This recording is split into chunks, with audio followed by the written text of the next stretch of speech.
काल हिंदू हृदय सम्राट शिवसेना प्रमुख बाळासाहेब ठाकरेजी यांची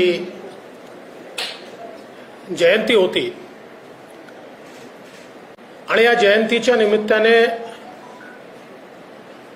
महाराष्ट्राचे मुख्यमंत्री उद्धवजी हे शिवसैनिकांशी व्हर्च्युअली बोलताना आपल्याला पाहायला मिळाले.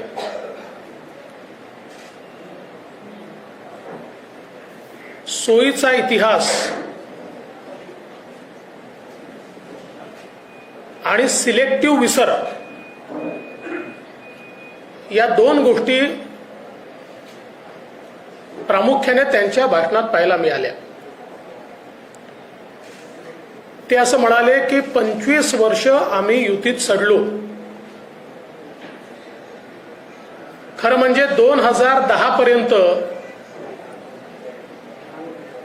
या युतीचे नेते, म्हटलं तर 12 पर्यंत, हे स्वतः वंदनीय बाळासाहेब ठाकरे होते.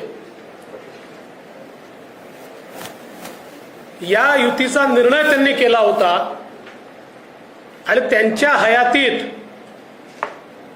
त्यांनी ही युती कायम ठेवली. याचा अर्थ बाळासाहेब ठाकरेंच्या निर्णयावर तुम्ही बोट दाखवत आहात का?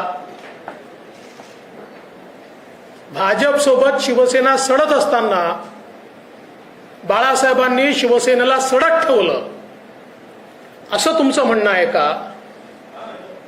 असा सवाल आज आमच्या मनामध्ये येतोय. पण जे सिलेक्टिव्ह विसरण्याची पद्धत म्हटली जाते तेवढ्याकरता त्यांना आठवण करून देतो. तुमचा पक्ष जन्माला यायच्या आधी मुंबईमध्ये आमचा नगरसेवक होता, आमचे आमदार होते आणि 1984 साली लोकसभेची निवडणूक तुम्ही भाजपच्या चिन्हावर लढवली, शिवसेनेच्या नाही, भारतीय जनता पक्षाच्या चिन्हावर लोकसभेची निवडणूक ही शिवसेनेने लढवली. मनोहरपंत जोशी जे नंतर मुख्यमंत्री झाले ते भाजपच्या चिन्हावर त्या ठिकाणी निवडणूक लढले होते. आणि बघा काय परिस्थिती आहे. हे भाजप सोबत सडलो असं सांगतात, तर भाजप सोबत असताना हे पहिल्या क्रमांकाचे पक्ष झाले आणि भाजपला सोडल्यानंतर हे 4थ्या क्रमांकाचे पक्ष झाले. तर नेमके कोणासोबत सडले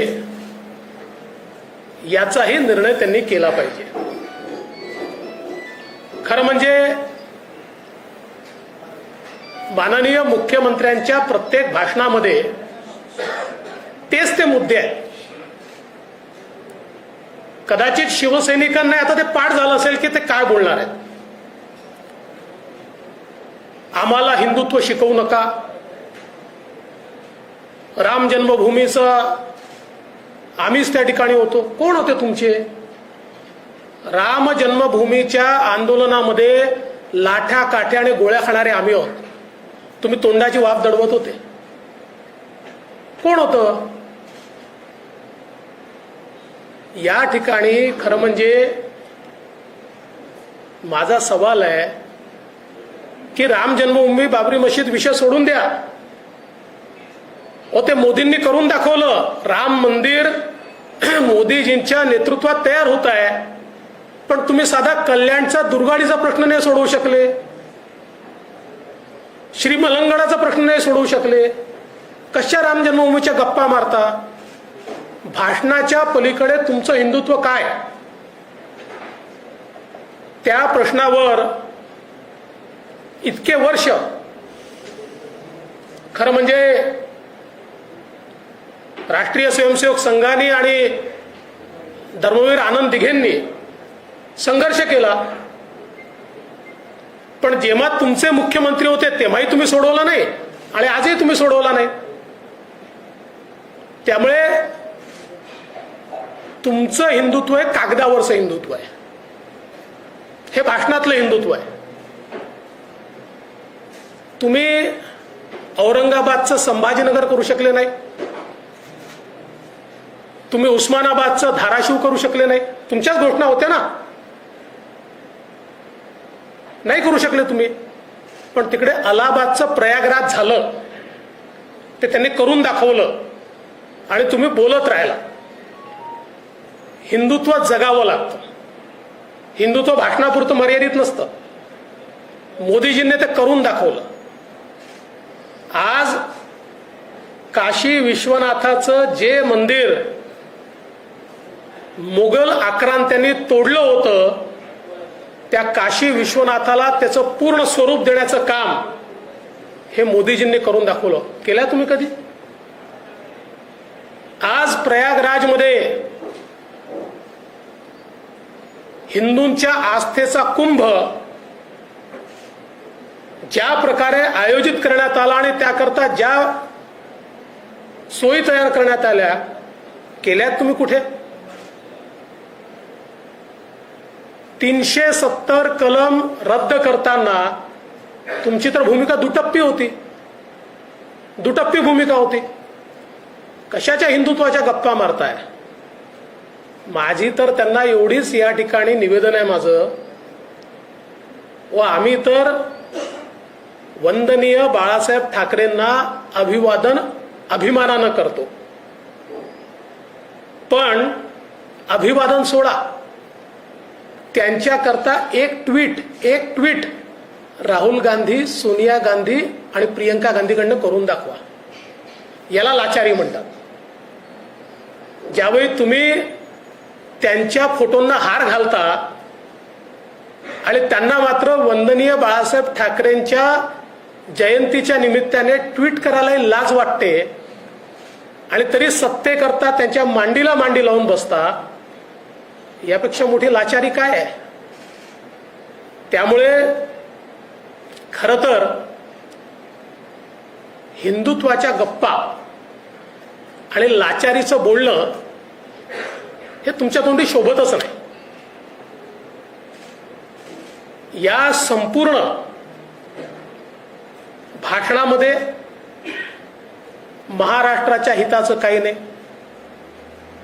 महाराष्ट्राच्या समस्यांवर काही नाही, आम्ही काय दिशा देणार याची माहिती नाही. याचं कारण काय आहे? महाराष्ट्रात बोलणार काय? घपले घोटाळे? गृहमंत्री जेलमध्ये येते? रोजचे होणारे मुंबई महानगरपालिकेतली लूट, दरोडेखोरी? यांना हे माहिती आहे की महाराष्ट्रावर बोलायला लागलो तर आपल्याला तोंड नाही आहे, आणि म्हणून मग अशा प्रकारचे विषय या ठिकाणी आणायचे की ज्याच्यातनं 2-3 दिवस वेगळ्याच प्रकारचे वाद चालू राहतील.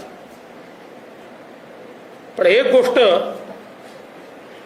अतिशय स्पष्टपणे मला मांडायची आहे,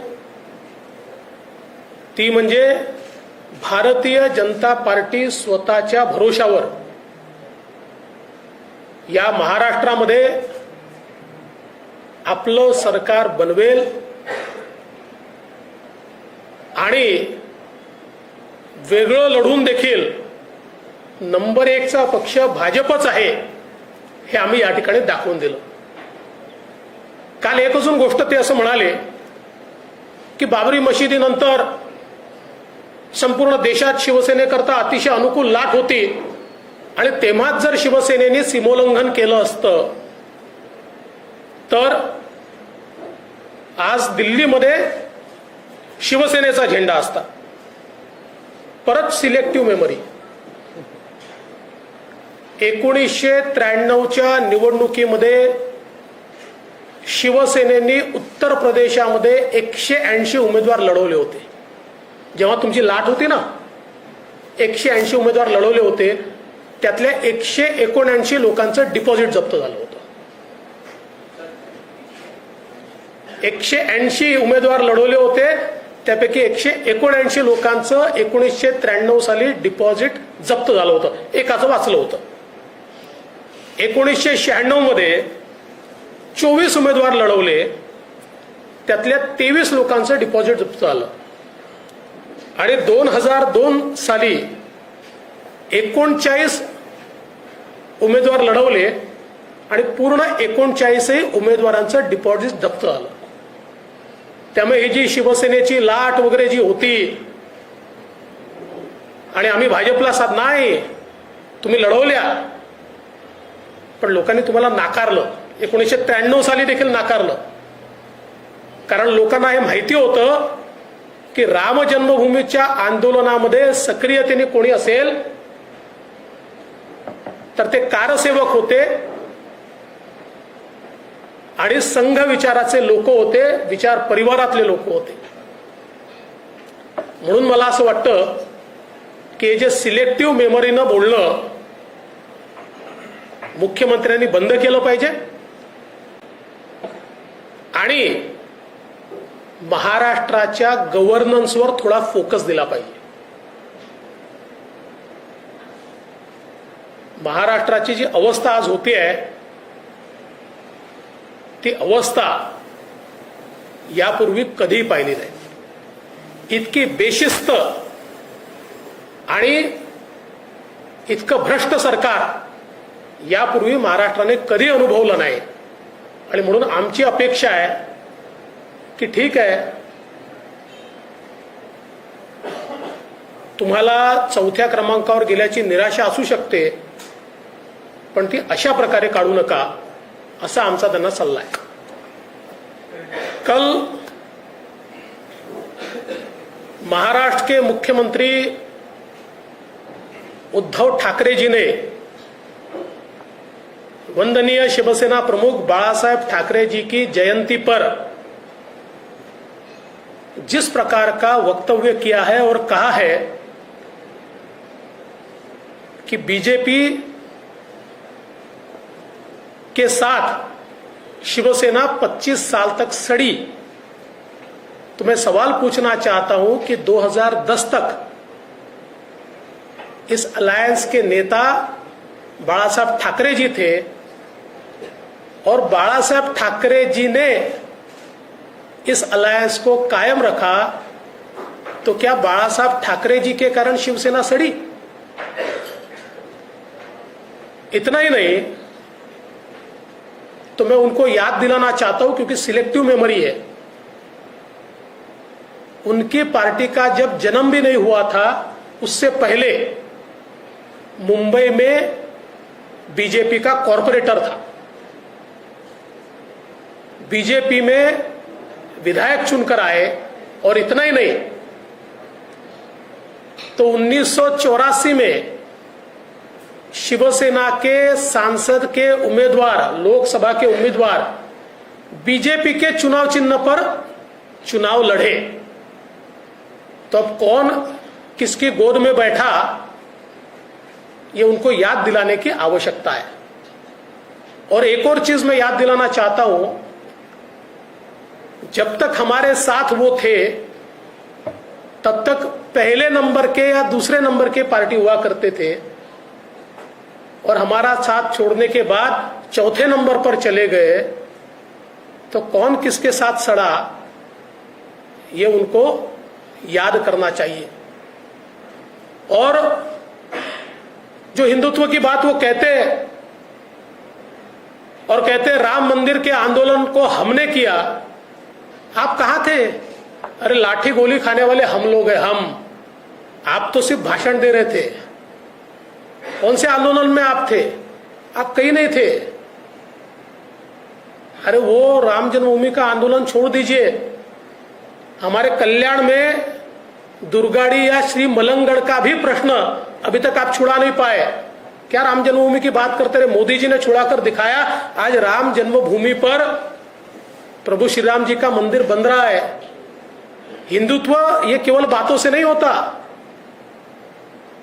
काशी विश्वनाथ में मुगलों ने काशी विश्वनाथ का जो स्वरूप बिगाड़ा था उसको पुनर्स्थापित करने का काम मोदी जी के राज में हुआ है। हिंदुत्व की बात करनी है तो इसकी ओर देखना पड़ेगा। तुम औरंगाबाद को संभाजीनगर करते करते थक गए, 20 साल निकल गए, नहीं कर पाए। उस्मानाबाद को धाराशिव करते करते समय निकल गया, नहीं कर पाए। पर वहां पर इलाहाबाद का प्रयागराज हो गया और तुम भाषण करते रहे। और इन्होंने कहा कि 1992 के बाद शिवसेना की लहर थी और अगर शिवसेना देश में चुनाव लड़ती तो शायद देश पर शिवसेना का राज होता। उनकी सिलेक्टिव मेमोरी को मैं फिर एक बार बताना चाहता हूं कि आप चुनाव लड़े 1993 में, 1993 में आप उत्तर प्रदेश का चुनाव लड़े। उत्तर प्रदेश में करीब 180 सीटें आप लड़े, उसमें से 179 सीटों पर आपका डिपॉजिट जब्त हुआ। उसके बाद 1996 में, 1996 में आप 24 जगह लड़े, उसमें से 23 जगह पर आपका डिपॉजिट जब्त हुआ। और 2002 में 39 में से 39 जगह पर आपका डिपॉजिट जब्त हुआ। तो ये जरा अपनी मेमोरी को थोड़ा शार्पन कीजिए। और मैं केवल उनको इतना ही चैलेंज देता हूं, अरे वंदनीय बाला साहब ठाकरे जी के जन्म जयंती पर हम तो सिर ऊंचा करके उनका अभिवादन करते हैं, लेकिन जिनके साथ आप बैठे हो उस कांग्रेस के सोनिया जी, प्रियंका जी, राहुल जी की ओर से एक ट्वीट तो करके दिखाइए बाला साहब ठाकरे जी के लिए। एक ट्वीट, बाकी छोड़ दीजिए, एक ट्वीट तो करके दिखाइए। अरे कितने लाचार हैं आप, जिनको वंदनीय शिवसेना प्रमुख जी के जन्मदिन पर जन्मदिन का अभिवादन करने में भी शर्म आती है। ऐसे लोगों के साथ बैठकर आप हमको ज्ञान क्यों बांट रहे हैं? कुल मिलाकर कल जिस प्रकार का भाषण मुख्यमंत्री जी ने दिया है, मुझे ऐसा लगता है कि कहीं ना कहीं मुख्यमंत्री जी बहुत बड़े पैमाने पर उनकी पार्टी चौथे नंबर पर जाने से आहत है और उसका गुस्सा हम पर निकाल रहे हैं, बीजेपी पर निकाल रहे हैं। होना तो यह चाहिए था कि महाराष्ट्र के प्रश्नों पर वो बोलते, महाराष्ट्र की दिक्कतों पर वो बोलते। एक शब्द उसके ऊपर उन्होंने नहीं कहा, क्योंकि कहते भी कैसे, जिस प्रकार का करप्शन, जिस प्रकार की वसूली आज महाराष्ट्र में हो रही है, जिस प्रकार से मुंबई महानगर पालिका को लूटने का काम शिवसेना पार्टी कर रही है, ये सारी चीजें सामने आती। इसलिए उसको डाइवर्ट करने के लिए ये सारी बातें मुख्यमंत्री जी ने कही है। और मैं मुख्यमंत्री जी को इतना ही कहना चाहता हूं, आप बोलते रहिए, हम करके दिखाएंगे। देवेंद्र जी, हिंदुत्व को लेकर के जिस तरीके से कल उन्होंने कहा कि बीजेपी का हिंदुत्व नव हिंदुत्व है, नकली हिंदुत्व है, जबकि हमारा हिंदुत्व असली हिंदुत्व है। अरे भाई, इनके पैदा होने से पहले हम हिंदुत्ववादी थे। कह रहे हैं कि बीजेपी इस्तेमाल करती है और उसके बाद फेंक देती है, इस तरह का गंभीर आरोप जो बीजेपी पर उन्होंने लगाया है। देखिए, मैंने पहले ही कहा कि चौथे नंबर पर पार्टी चली गई, इसकी कुंठा है उनके मन में, वो कुंठा बाहर आ रही है।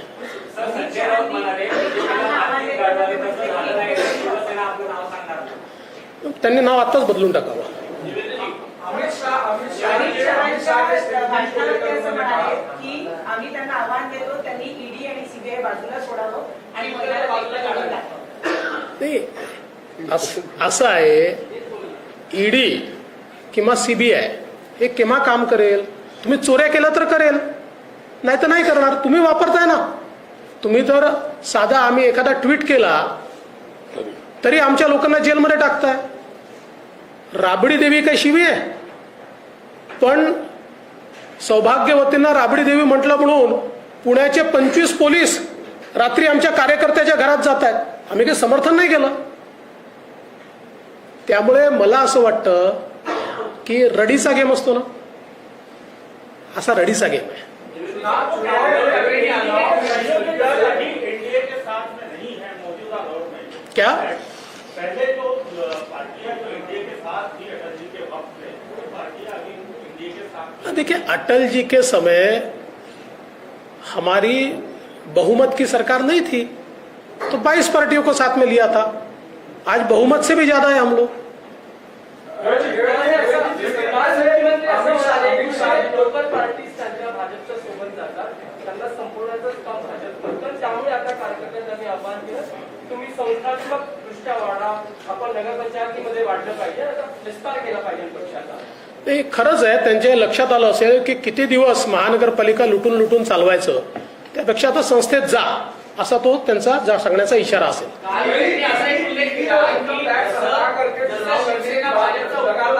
कल करते रहे, कहे कि ईडी और इनकम टैक्स हटाकर अमित शाह अकेले चुनाव लड़के बताएं, मुझे पता चले. देखिए, ये सारी रोने वाली बातें हैं. ईडी और इनकम टैक्स ये संस्थाएं अपना काम करती है. जहां चोरी होती है चोर को पकड़ने का उनका काम है. लेकिन आप तो पुलिस का ऐसा इस्तेमाल करते हो कि किसी ने श्रीमती जी को राबड़ी देवी कह दिया तो 25 पुलिस उसके घर पहुंच जाती है. इसलिए ये सारी बातें जो है ना, अपने गिरेबान में झाँक कर करनी चाहिए. शिवसेनेला भाजपचा फायदा झाला आणि त्यामुळे शिवसेनेचे उमेदवार जिंकले आहेत, असं जे भाजप वारंवार म्हणतंय. तर उद्धव ठाकरे असं म्हणाले की काल माझा देखील फायदा त्यांनी घेतलाय, माझा देखील चेहरा त्यांनी वापरलेला आहे. हो, असं जानकर साहेबही म्हणाले होते आणि असं आमचे विनायक मेटे म्हणाले की त्यांचाही चेहरा वापराच. आम्ही सगळ्यांचा चेहरा, कारण सगळे युतीमध्ये होते त्यामुळे सगळ्यांचेच फोटो त्या ठिकाणी होते. देवेंद्र जी, सवाल आपसे ये है कि बहुत सी चीजें अभी आपने क्रिटिसाइज की उद्धव ठाकरे के भाषण को लेकर, लेकिन कहीं ना कहीं उन्होंने आपकी सराहना भी की थी. उन्होंने ये स्पष्ट रूप से कहा था कि जिस प्रकार से हमारे अलायंस पार्टनर और अपोजिशन सीरियसली चुनाव लड़ते हैं, फिर वो बैंक का हो या किसी नगर पालिका का हो, हमें भी उसी सीरियसनेस से चुनाव लड़ना चाहिए. इसको आप कैसे देखते हैं? एक और दूसरा, कहीं ना कहीं उन्होंने कल अपने भाषण में ये भी कहा कि उन्होंने भी इतने सीरियसली चुनाव में ध्यान नहीं दिया था. हारने के बाद आदमी ऐसे ही कहता है, दूसरा क्या कहेगा कि हमने बहुत सीरियसली ध्यान दिया इसलिए हम हार गए? तो ऐसे ही कहेंगे हमने सीरियसली नहीं दिया. सत्ता का दुरुपयोग और पैसे का दुरुपयोग जितना शिवसेना ने किया है और ये तीनों पार्टियों ने किया है, मुझे तो चिंता इस बात की है कि महाराष्ट्र की राजनीति कहां जा रही है. ये चुनाव में हमने देखा है जिस प्रकार से सत्ता और पैसे का उपयोग महाराष्ट्र में शुरू हुआ है, मुझे लगता नहीं है कि महाराष्ट्र की राजनीति सही दिशा में जाएगी. अरे संजय राऊत, नाही, मी बोललो त्याच्यावर, म्हणून तर मी म्हटलं संजय राऊतांना नवीन नाव घ्यायला सांगून द्या आताच, लगेच सांगा.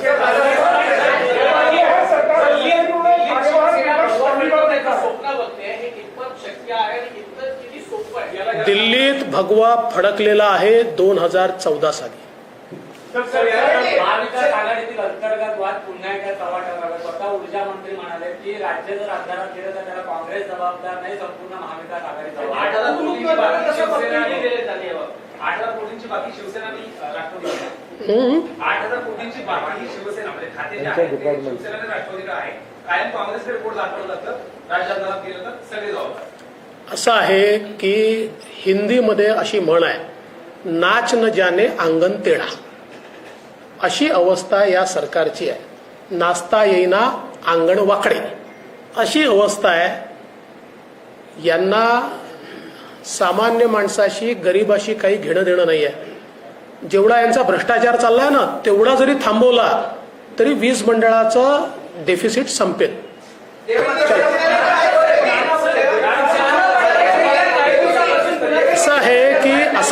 असं आहे, मला असं वाटतं की